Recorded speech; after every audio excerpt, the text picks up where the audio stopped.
Hi అండి, అందరికీ నమస్కారము. ఈ ఛానల్ని కనుక మీరు ఫస్ట్ టైం చూస్తున్నట్లయితే లైక్ చేయండి, షేర్ చేయండి, కామెంట్ చేయండి.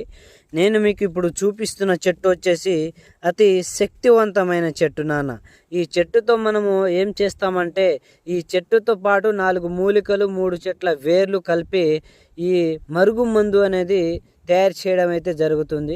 ఈ మరుగు మందు అనేది ఎవరికి పెడతామంటే, భార్యాభర్తల మధ్య గొడవలు కానీ, అత్తాకోడల మధ్య గొడవలు కానీ, ప్రేమికుల యొక్క మధ్య గొడవలు కానీ ఉన్నట్లయితే ఈ యొక్క మరుగు మందు పెట్టిన గంట నుంచి 3 రోజుల్లో పూర్తిగా మన వశమైతే అవడం జరుగుతుంది. ఈ మరుగు మందు కావాల్సిన వాళ్ళు గురువుగారిని సంప్రదించి మీ యొక్క ఆచూకుని తెలుసుకొని ఈ యొక్క మరుగు మందు మీరు తీసుకోగలరు. గురువుగారు, మేము వాళ్ళ దగ్గర తీసుకున్నాం, వీళ్ళ దగ్గర తీసుకున్నాము, మందు అనేది మాకు పని చేయలేదని అయితే చాలామంది అయితే చెప్పడం జరిగింది. అదే డౌట్ కనుక మీకు ఉంటే మీరు మా ఇంటికి వచ్చి మమ్మల్ని చూసి మాతో మాట్లాడి ఈ యొక్క మరుగు మందుని తీసుకుని వెళ్ళగలరు.